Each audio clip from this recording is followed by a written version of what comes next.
En route, Holmes s'arrêta au bureau de poste et expédia plusieurs télégrammes. « Vous voyez, Watson, observa-t-il, nous n'avons pas perdu notre soirée. Quelques-unes de mes affaires les plus intéressantes me sont venues par intermédiaire de Mycroft.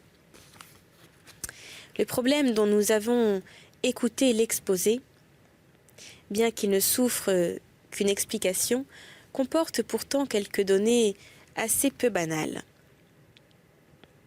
Vous avez l'espoir de le résoudre? Ma foi, ce serait vraiment bien malheureux si, ayant appris autant, nous ne parvenions pas à découvrir le reste. Je suis certain que vous êtes déjà forgé une explication. Une vague théorie, oui. Eh bien laquelle? Il m'a semblé évident que cette grecque a été enlevée par le jeune Anglais qui s'appelle Harold Latimer. Enlevée de où? D'Athènes, peut-être. Sherlock Holmes secoua la tête. Ce jeune homme ne parle pas un mot de grec.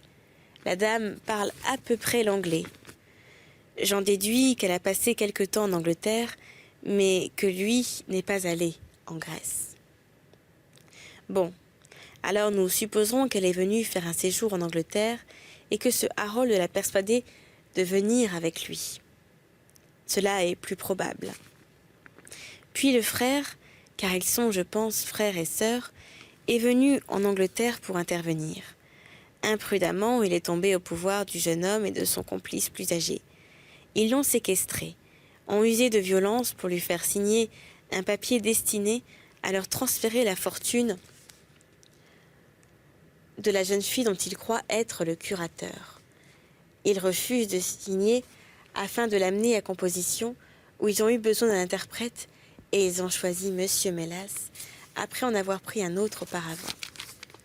La jeune fille ne savait pas que son frère était arrivé et elle l'a appris par hasard. « Bravo, Watson !» s'écria Holmes. « Je crois réellement que vous brûlez. Vous voyez bien que nous tenons toutes les cartes. Nous n'avons qu'à redouter un acte de violence de leur part